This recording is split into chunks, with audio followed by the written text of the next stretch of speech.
En primer lugar, les quiero contar que a partir de un memorando de entendimiento celebrado con la Agencia Nacional de Puertos y Vías Navegables, la Conferencia de las Naciones Unidas sobre Comercio y Desarrollo va a realizar una auditoría internacional sobre los pliegos y todos los procedimientos vinculados al proceso licitatorio de la hidrovía Paraguay-Paraná. Esto implica, en primer lugar, la colaboración en la elaboración de los pliegos y la posterior auditoría del procedimiento licitatorio a realizarse.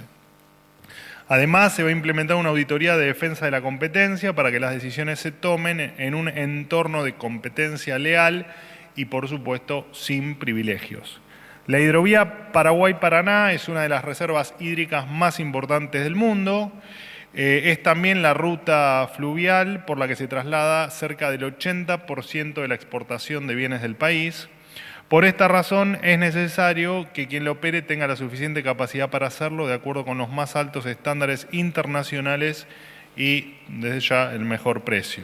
El Gobierno Nacional sigue dialogando con todos los sectores intervinientes para asegurar la transparencia y la objetividad en todas las etapas del proceso.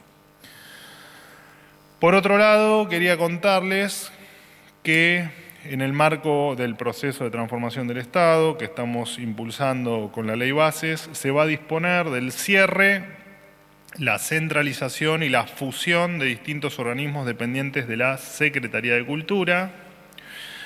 El gobierno anterior tenía bajo su órbita 8 institutos nacionales creados y sostenidos en función de intereses políticos y centrados en determinados personajes de la historia. Entre ellos se encontraba, por ejemplo, el Instituto Irigoyeniano y el Instituto Eva Perón. Todos estos organismos van a ser unificados bajo una sola unidad organizativa dentro de la Administración Central con el objetivo de evitar funciones duplicadas y garantizar una mirada plural de la historia argentina. Además, dentro de la Secretaría de Cultura se avanzó en una reforma sobre el funcionamiento del Instituto Nacional del Teatro. La ley del teatro establecía como máximo que un 10% del presupuesto debía destinarse a contratos y gastos operativos. Sin embargo, la realidad era que se gastaba un 65% en sueldos y funcionamiento y solo el 35% del presupuesto llegaba efectivamente al teatro. Es decir, se recibió un instituto sobredimensionado y con funciones duplicadas. Ya se redujo un 20% la planta de empleados y se va a seguir recortando el gasto innecesario. Además, se eliminó el consejo directivo y los representantes provinciales del instituto. A partir de ahora va a haber un único consejo asesor totalmente ad honorem, conformado por representantes teatrales de diferentes regiones del país. El gobierno del presidente Milei continúa trabajando en el cierre de institutos, organismos y normas inútiles.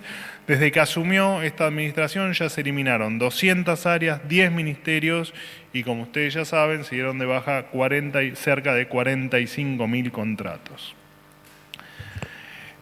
Además de esto, y también cambiando el tema, contarles que a más de 15.500 usuarios de electricidad que viven en Puerto Madero y en barrios cerrados, popularmente conocidos como countries, en el AMBA, van a ser excluidos del régimen de subsidios energéticos.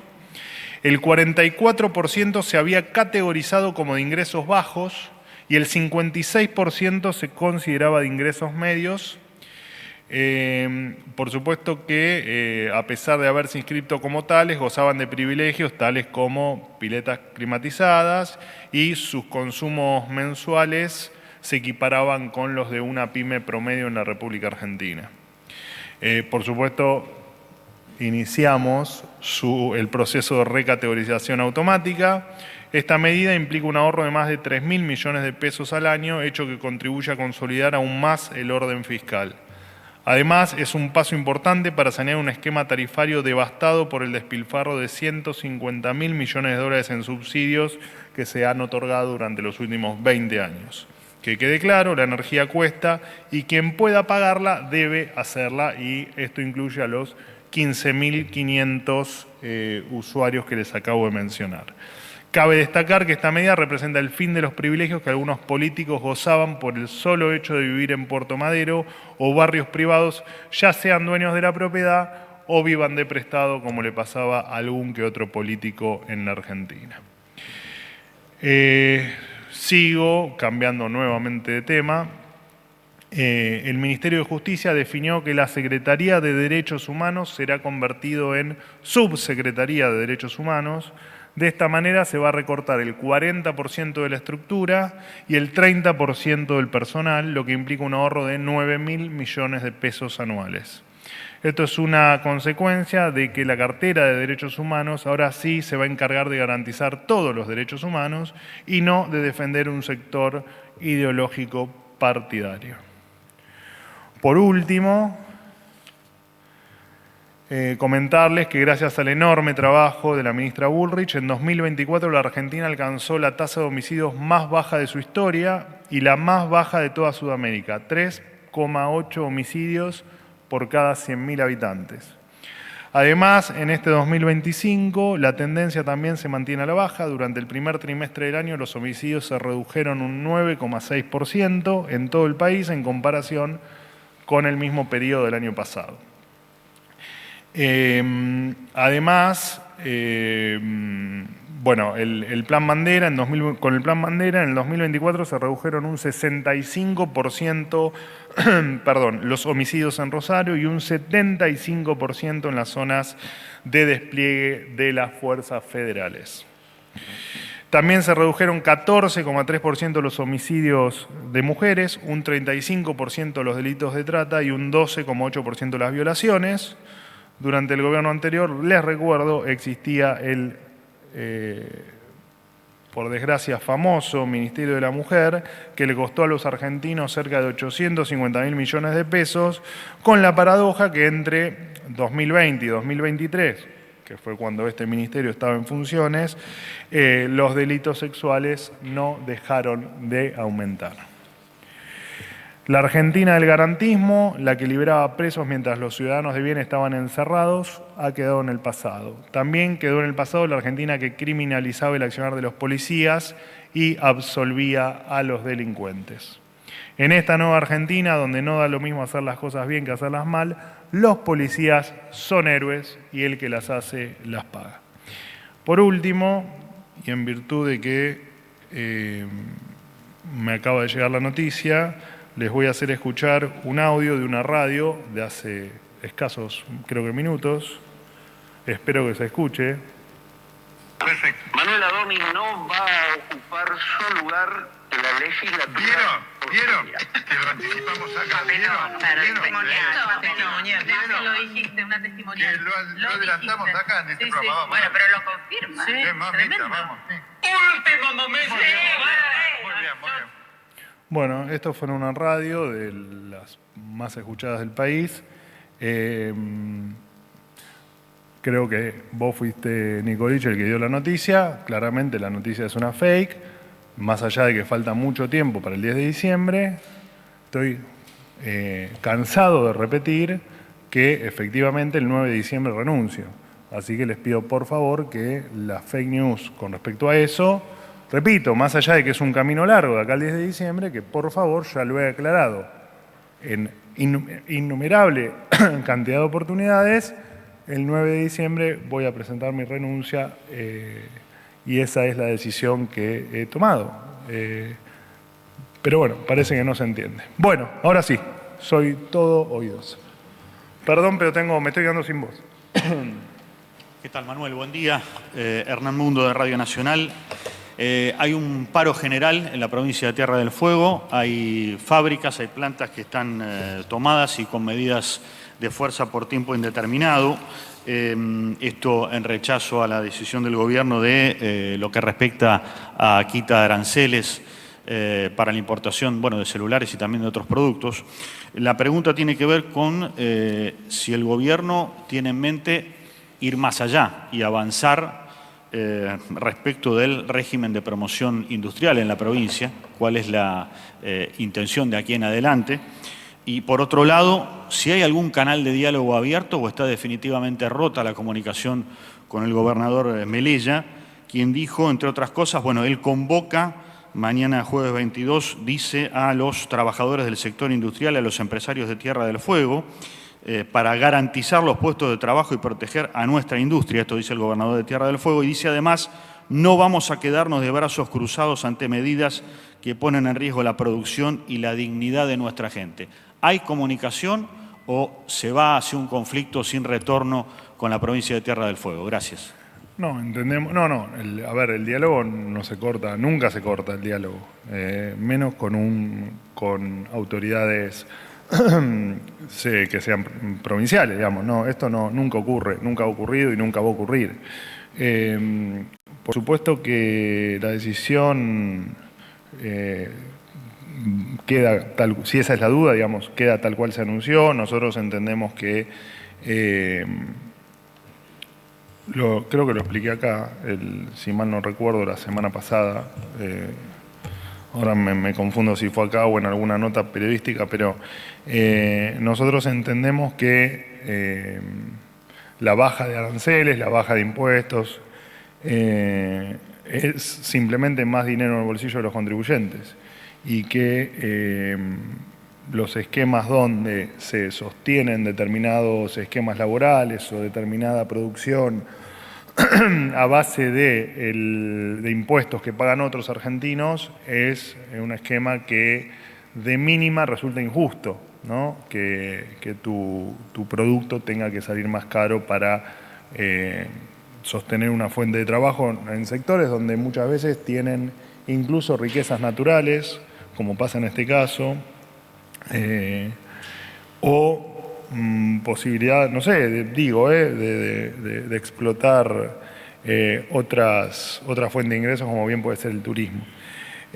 Así que no hay ninguna marcha atrás con ninguna de las medidas que se están tomando y de las que se van a seguir tomando. Bueno, creo que queda contestada la pregunta. Efectivamente, entonces, la idea del gobierno es que este régimen de promoción industrial en Tierra del Fuego no exista más. Bueno, hay cuestiones que no dependen de nosotros, ¿no? Hay cuestiones que son de ley que obviamente no podemos tomar una decisión nosotros. Así que está fuera de discusión, digamos. Buen día, Manuel, ¿cómo te va? ¿Cómo andas? ¿Bien? Martín Fernández para Radio de la Ciudad. Bien, por suerte. Quiero preguntarte acerca de una movilización, un conflicto que se va a visibilizar este mediodía cerquita de aquí, en la avenida Roque Sáenz Peña, por parte de los trabajadores de Vialidad. Denuncian que el gobierno está preparando un decreto que va a propiciar de manera contundente lo que es el achique del sector. Entre otras cosas, se estima que se podría pasar de 4.000 trabajadores a 500, reitero, Vialidad, y transformar a lo que es el ente en sí mismo en una subsecretaría. Te pido datos precisos al respecto, si esto es así, si hay en vista un decreto que achique Vialidad. Y después, en lo que tiene que ver con una sesión que va a haber hoy, no sé si está confirmado todavía, en el Congreso Nacional, donde se va a tratar la moratoria para jubilados, también el bono de emergencia por inundaciones. Te quiero consultar si el gobierno, no te pido que hagas futurología, pero sí un análisis, Te si agradezco.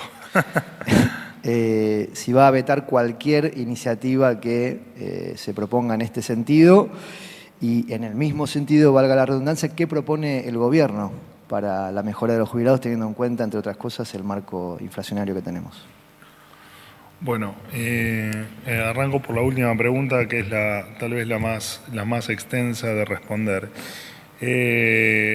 Cualquier ley que pueda transformarse en tal en el Congreso de la Nación y que esté en línea con atentar contra el equilibrio fiscal, que es la columna vertebral, o si se quiere, parte importante de la columna vertebral del programa que estamos llevando adelante, va a ser vetado. Y esto entiendo que futurología no hago, pero es algo que ya ha ocurrido. Veremos si plantean lo mismo o no, pero efectivamente va a ser vetado si eso atenta contra el equilibrio fiscal, sin dudas. Como cualquier otra cuestión que atente contra el equilibrio fiscal, las jubilaciones, como bien vos sabés, se ajustan por inflación. De hecho, hemos ahora no tengo el dato acá, pero en esta conferencia varias veces hemos hablado del incremento de las jubilaciones de punta a punta desde que asumimos hasta hoy, entendiendo por supuesto que es un sistema que lo han dejado quebrado, defolteado y destruido, y en un sistema de reparto, más allá de que por supuesto ANSES tiene aportes del Estado, pero en un sistema de reparto los trabajadores activos sostienen los saberes de aquellos pasivos. Esto implica necesariamente que a tu pregunta yo te tenga que responder lo obvio, que es que para mejorar las jubilaciones tiene que mejorar los salarios y el aporte de los activos. Eso se logra, te diría que bajo una sola condición, que es la inversión y el crecimiento. No hay otra manera de hacerlo, porque de hecho tus recursos son finitos, ¿no?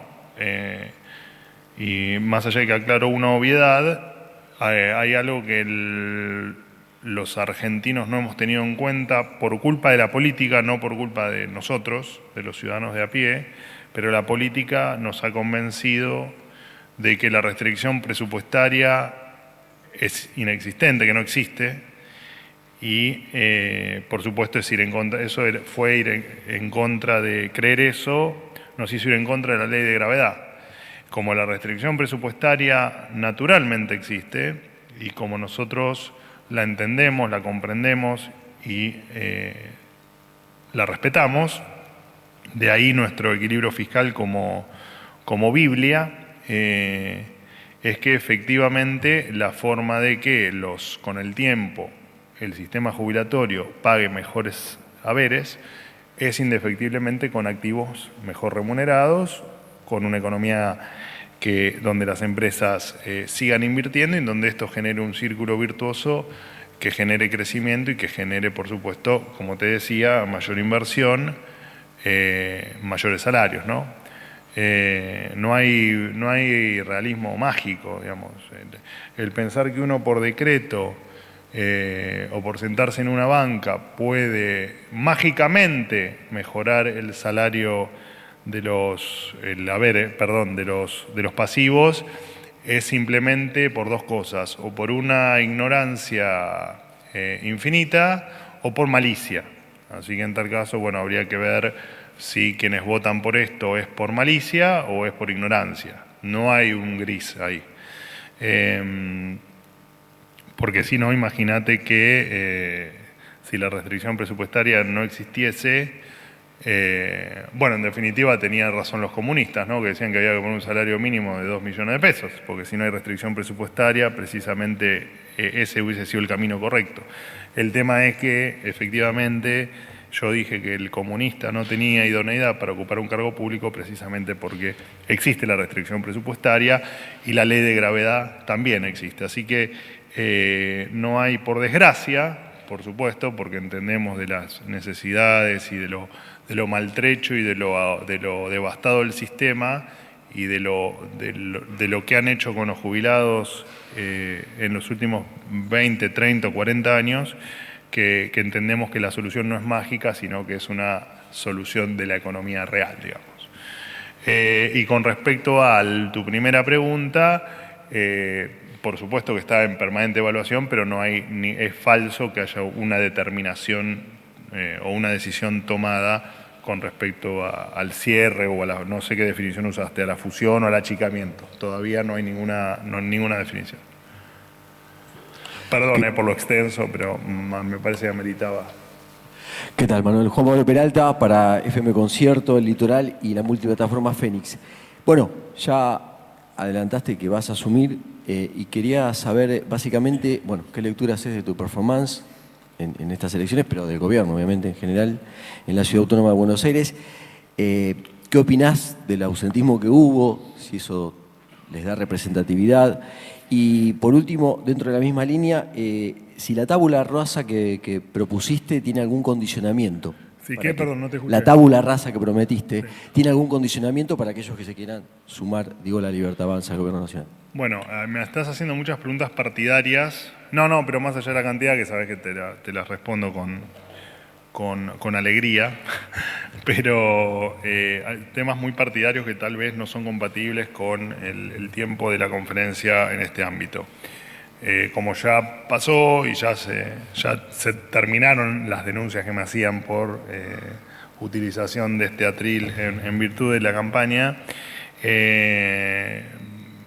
y no, te repito, porque creo que no considera que hablemos de temas partidarios, pero sí lo que te digo es que te contesto tal vez lo de tabula rasa, que es, creo que quedó claro. La tabula rasa, por supuesto, no es para todos, ¿no? Es para aquellos que efectivamente y de manera genuina quieren que al gobierno le vaya bien y quieren defender las ideas de la libertad. Para ellos es la tabula rasa, independientemente de lo que haya pasado antes. El tema es que los que no. Los que han atentado contra el gobierno, por supuesto que no están dentro de esa definición de tabula rasa. Y el ausentismo, bueno, obviamente entendemos que hay un hartazgo a que a la gente se la manipule y que esa manipulación conlleve a que ya no solo tenga que invertir un domingo para ir a votar, sino que tenga que ir 2 domingos a votar. Ni hablar si hubiese habido paso, digamos, si hubiese sido el esquema de las últimas elecciones, hubiésemos ido a votar 4 veces, ¿no? 2 por la local, 2 por la nacional. Entonces, la verdad es que todo el mundo se pone fastidioso cuando hay una manipulación de origen evidentemente político para algún beneficio seguramente personal, donde quien paga con su tiempo y con su domingo y con su tiempo con la familia somos los ciudadanos de a pie. Creemos que parte de la explicación es efectivamente esa, ¿no? Es el hartazgo que hay por este tipo de manejos poco felices, digamos, poco felices. Buen día, Manuel. ¿Cómo le va? ¿Bien? Alberto Lampugano para Ecomedios AM 1220. Escuchaba recién la exposición con respecto al tema jubilaciones, pero hay algo que es muy preocupante para ese gran sector de argentinos y extranjeros, por supuesto, que es si el gobierno piensa tomar medidas, principalmente con los laboratorios, porque los remedios están aumentando en algunos casos un 50%, y también si a través de la Superintendencia de Salud se van a tomar alguna medida con respecto a las obras sociales, que siempre, de las obras sociales de los distintos gremios, que siempre ponen algún pretexto extra para no atender las necesidades de este grupo de argentinos y extranjeros bastante numeroso. Bueno, estoy con lo último de vos. Con respecto le contesto un poco las dos preguntas en una. El gobierno siempre, dentro de las herramientas que tenga, va a hacer todo lo posible, respetando la libertad, respetando la libre competencia y respetando la libertad de precios, siempre va a hacer todo lo posible para que un sector tan castigado durante tantas décadas como el de los jubilados esté mejor, digamos, o esté dentro del sistema que nos dejaron, que estén cada vez mejor. Por lo tanto, acá no hay mejor herramienta que la de bajar la inflación, que la de promover inversiones, en este caso en ese sector, de regular lo más posible todo lo que se pueda y que efectivamente la competencia haga que esos precios bajen. Cuando uno interviene precios, el problema cuando uno interviene precios es el que inmediatamente genera el desincentivo para producir ese producto. Y eso ya lo hemos vivido, eso puede generar escasez, o puede generar algún otro tipo de distorsión, incluso puede generar desocupación, e incluso puede esa desocupación hacer perder aportes o hacer perder fondos a los propios jubilados. Entonces, todo lo que se hace con mucho cuidado, respetando, repito, el precepto o el concepto de la libertad. Con respecto a las obras sociales, bueno, es vago, es abstracto lo que me dice, o sea, no tengo ejemplos concretos. De todas maneras, entiendo que, y se lo voy a averiguar para pasárselo, entiendo que parte tiene que, en el supuesto caso de que lo que usted me diga sea así, la justicia tendrá que tomar cartas en el asunto y por otro lado también la superintendencia. Pero le repito, no tengo los elementos ni en la pregunta ni en los casos que yo pueda suponer que existen como para contestarle esa pregunta con elementos suficientes. ¿Qué tal? Buenos días, Manuel. Hola. Fabián Wallman para FM La Patriada. Hoy el gobierno, a través del boletín oficial, publicó el decreto 340-25, mediante el cual dictamina de alguna manera lo que no pudo hacer con el decreto 70-23, que fue parado por la justicia relativo a la reforma laboral. Aquí, en la jornada de hoy, habla de cuestiones ligadas al derecho de huelga, que considera que no son necesarias y las estaría de alguna manera dejando de lado. El gobierno piensa por decreto efectivamente avanzar contra cuestiones ligadas a la legislación laboral y cómo piensa que va a continuar esta situación. Si me permitís un par de preguntas más, una ligada a las definiciones del presidente ayer, Javier Milei. Señaló algo con respecto al aborto. Todos aquellos que se dedican a investigar señalan que justamente el descenso de la natalidad ocurrió a partir del año 2014 y no, entre comillas, por culpa, como dijo el presidente, de la ley IBE. Y en tercer lugar, referida al dólar, el gobierno considera que la situación económica está firme y estable, plantea la necesidad de que los argentinos vuelquen sus dólares del colchón. No consideraría es una medida ejemplar que los funcionarios que atesoran una buena cantidad de dólares en el exterior, como el ministro Caputo, el ministro Cunio Libarona, la propia Karina Milei, lo vuelquen en la economía argentina para dar el ejemplo. Y por último, si podés adelantar algo más acerca de las medidas del blanqueo. Gracias. Bueno, en principio, arranco por tu últimas 3 palabras. Va a haber novedades seguramente esta semana, probablemente mañana. Bueno, iba a ser el anuncio la semana pasada, como ustedes ya saben. Así que probablemente sea mañana, pero bueno, como todo, podemos tener algún margen de desvío. Con respecto al ejemplo o a la apreciación que tenga yo sobre la utilización de ahorros de diferentes funcionarios que tienen dinero depositado en el exterior, la verdad es que no leo sus declaraciones juradas, ni tomo café tan seguido con ellos como para preguntarles dónde guardan sus dólares, en qué parte del mundo, pero suponiendo que sea correcta la lectura de las declaraciones juradas que hiciste vos, y suponiendo que no se lo hayan gastado, porque la del año pasado todavía no la presentaron porque vence ahora a mitad de año, pero vamos a suponer que toda esa hipótesis que estamos haciendo sea correcto y efectivamente quienes me nombraste tengan dólares en el exterior, te aclaro que los anuncios que se vienen no van a marcar la obligatoriedad de usar nada, ni de gastar nada, ni de invertir en nada.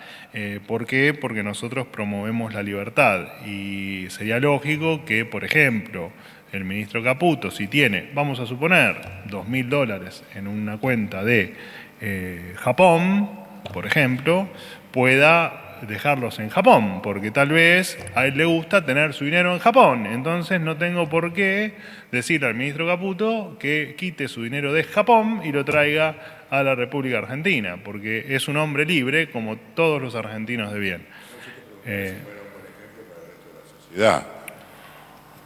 Bueno, pero seguramente lo haga si es que con esos, siguiendo con el ejemplo de los $2.000 en Japón, si se quiere comprar algo por $2.000 en Argentina, seguramente lo traiga y dé el ejemplo, pero tal vez no requiera traer los $2.000 de Japón porque no crea necesario invertir o comprar o gastar $2.000 en algo. Pero bueno, le voy a En la próxima reunión de gabinete voy a relevar el dinero de los ministros, quien me lo quiera decir, y sus deseos de compra de algún bien en la República Argentina e iremos trazando la ruta del dinero como para saber si efectivamente el dinero de los ministros va a terminar gastándose en algún lugar de la República Argentina. Ojalá, ojalá. Es lo que todos deseamos. Y ya me olvidé porque como me fui por las ramas... Fuiste por las ramas. Bueno, sí. Reiterarte, por un lado, las declaraciones del presidente Milei ayer a la noche en AmCham, atribuyendo a la ley por el embarazo libre y gratuito justamente el descenso de la tasa de crecimiento de la población, cuando está claro que esto comenzó bastante tiempo antes, y después preguntarte sobre el boletín oficial y este decreto que algunos dicen quiere el gobierno meter por la ventana, impedir el derecho a huelga, cuando en el 70-23 la reforma laboral no fue aceptada por la justicia. No, en principio no, pero me habías hecho otra pregunta que estaba en relación, bueno, no me acuerdo, no importa. Ok. Digamos, la reforma que se planteó lo que garantiza es el respeto a la autodeterminación de las asociaciones sindicales y ratifica, de hecho, la libertad de los trabajadores a elegir libremente a sus dirigentes, al disponer la no intervención de las autoridades públicas en sus procesos electorales. El Estado, te leo en la definición, el Estado solo podrá intervenir si hay acefalía y los estatutos no prevén solución. O sea, el Estado no va a intervenir nunca, a excepción de que exista acefalía y que nadie pueda decidir, digamos. ¿A cuál te referís? Justamente al que habla de definiciones de derecho a huelga y cuestiones ligadas. Está bien, pero no, el Estado no va a hacer nada que esté en contra ni de la normativa, ni de la ley, ni de lo que la justicia en tal caso pueda permitir. Así que no. Pero no es un decreto en el que dice que sí, que justamente va a limitar cuáles acciones son esenciales, la va a hacer. Bueno, está bien, pero nada va a estar fuera de la ley, que es lo que tal vez sugerís en la pregunta. Ok. Y la otra pregunta. Y la otra, bueno, la del presidente de la Nación, la referencia justamente a responsabilizar a la ley del aborto por el descenso de la natalidad, cuando esto ya estaba siendo una realidad en la República Argentina de hace mucho más tiempo que cuando fue sancionado. Y perdóname, puede que esté falto de sueño, pero ¿cuál es la pregunta exactamente? ¿Por qué responsabiliza a una ley que tiene pocos años cuando el descenso de la natalidad era mucho más evidente y pronunciado desde hacía bastante más tiempo? Bueno, porque en principio el presidente entiende por encima de eso que la ley es una ley que no es acorde a nuestra ideología.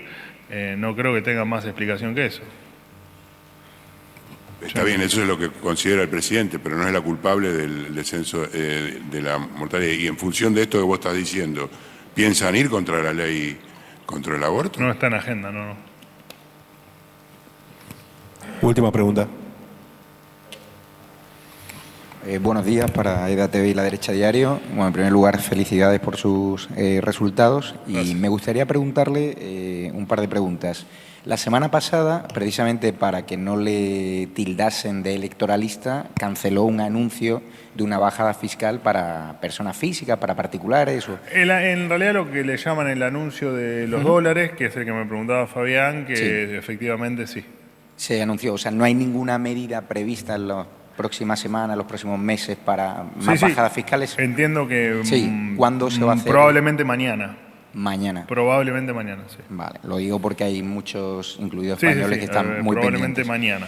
Vale, preguntarle, el videíto de inteligencia artificial, Mauricio Macri sigue llorando con ese asunto, los medios tradicionales siguen dedicándole portadas, minutos de televisión, se ha demostrado ya que no era un vídeo de La Libertad Avanza ni de Casa Rosada. ¿Qué le parece que se le siga dando tanta presencia a este asunto, que además, viendo la tendencia de los sondeos y de los tracking electorales, no tuvo ninguna incidencia en el resultado electoral?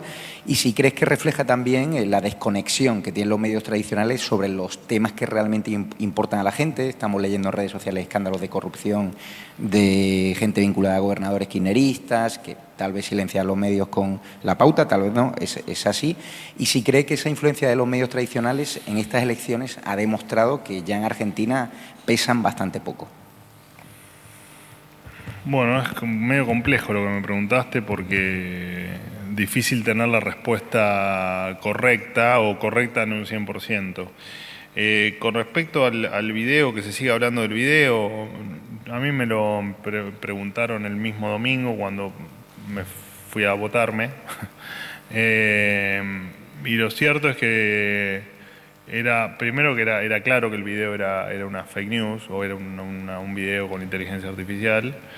Y como dijo el presidente, es un video que lo hizo gente de redes o que está en las redes, que nada tiene que ver con ninguna fuerza política, o entendemos que con ninguna fuerza política. Y de hecho ese video después tuvo un segundo video más allá del video que hacen después del resultado electoral, había un video donde, una grabación, también hecha con inteligencia artificial, donde yo insultaba a un asesor del presidente diciendo que por favor bajen el video y no sé qué, y sinceramente realmente parecía mi voz. Aunque también te dabas cuenta que era hecho con inteligencia artificial, porque usaba modismos que yo no uso, o palabras que yo no uso, pero bueno, qué sé yo, y tampoco hice un escándalo, ni me quejé, ni nada, porque todos entendemos que es un círculo muy chiquitito que está en las redes, seguramente con mucha capacidad de creación y con mucha imaginación, pero que más allá de que uno no esté de acuerdo en que ocurran esas cosas, son cosas que pasan y que uno no puede andar haciendo escándalos por la vida por ese tipo de cuestiones, cuando bien vos decís, cualquiera podía suponer que eso no iba a influir de ninguna manera o que no iba a complejizar o enchastrar un proceso electoral que entendemos que fue transparente. Así que la verdad es que, como otras cosas, me parece que se ha utilizado. Lo que sí nos pareció mal es que se acuse a una fuerza política de haberlo impulsado. Eso la verdad es que fue un golpe bajo que debió no haber existido, ya que, repito, todos sabemos que esas son cuestiones que ocurren en las redes permanentemente. Deseable que no exista, por supuesto, pero que no deja de ser un tema de redes ajeno, repito, a todas las fuerzas políticas, ¿no? O al menos a nosotros, que son a quienes se nos acusó de haberlo impulsado.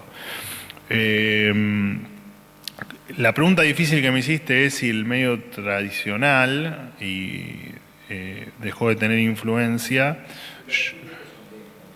¿Cómo? Hablo de los medios tradicionales y también esas casas de sondeo que iban diciendo que había varios puntos, bueno, las casas en el PRO, las casas de sondeo, lo que las se campañas llaman fakes encuestadoras, de Gutiérrez Rubí. Vienen pifiándole desde que yo tengo uso de razón. Creo que no es algo de estas elecciones. No sé el análisis, vos recordás, pero desde hace mucho tiempo que en Argentina no, por alguna cuestión o metodológica o sociológica o de honestidad del trabajo, no logran machear con el resultado final. Hay algunas que sí, por supuesto, y que han sido bastante precisas. Por supuesto que existe el error estadístico y por supuesto que eso está contemplado siempre, más en una elección que aparentaba tener números entre varios candidatos similares. Y muchísimos candidatos con el cero algo de votos, donde indefectiblemente entras en el error estadístico. Entonces era muy difícil, tal vez, especialmente en toda la franja de los 12 o 13 candidatos que no lograron acceder a una sola banca, tener dificultad para medir por recibir tan poquitos votos cada uno. Y con el resto, ya te digo, es cosa que sí, que estamos acostumbrados. Y también es cierto que las encuestas uno las va mirando porque van hoy en las redes mismas, y también en el medio tradicional te van mostrando un sinfín de encuestas y bueno, las vas leyendo y bueno, qué sé yo, están ahí y son un instrumento más, estará en cada uno, en cada candidato, en cada fuerza o en cada ciudadano si quiere tomarlas en cuenta o no, de acuerdo a la gran cantidad de errores que han tenido en las últimas décadas. productos de televisión, por ejemplo, al Gordo Dan o a tuiteros anónimos, que a gobernadores kirchneristas o peronistas que están en escándalos de corrupción, intendentes, y que estamos leyendo en las redes sociales y que no se publican por la pauta? ¿Tiene sentido esa persecución en los medios? No, yo creo que no, pero bueno, cada uno tiene el derecho de denunciar a quien quiera porque considere que tiene un derecho que ha sido cercenado o que hay un acto ilícito. Nosotros ya lo dijimos, lo dijo el presidente y lo dije yo, para nosotros es parte de la libertad de expresión y creo que la gente yo le digo la gente de a pie al que no tiene un cargo político y que no está en las redes con una responsabilidad adicional, o sea, si yo hubiese subido el video hubiese sido por supuesto algo horroroso, terrible y que probablemente me hubiese tenido que retirar de la función pública de por vida, pero habiéndolo hecho un tercero donde, te repito, han hecho sobre mí en ese mismo día y han hecho cosas sobre otros candidatos y me daba la sensación que, y esto te lo digo a título personal, que todos así lo entendimos durante los 45, 47 días de campaña. Todas las fuerzas entendíamos que esas cosas estaban pasando y bueno, y el último día parece que eso ameritó una conferencia de prensa. Está muy bien, digo, cada uno hace lo que le parece mejor y bueno, y el resultado fue el que fue y como bien dijiste vos, yo concuerdo y concordamos todos en que no ha tenido ninguna influencia porque te dabas cuenta a simple vista que el video era, o los videos, porque después fueron varios, eran fake, tanto el mío como el del expresidente, como la de la candidata a legisladora Los Penato, que también había un video fake hecho con ella. Y bueno, y son las redes sociales y la libertad tiene esas cosas, ¿no? Pero no era, repito, no era para hacer ningún escándalo de nada. Final. Muchísimas gracias.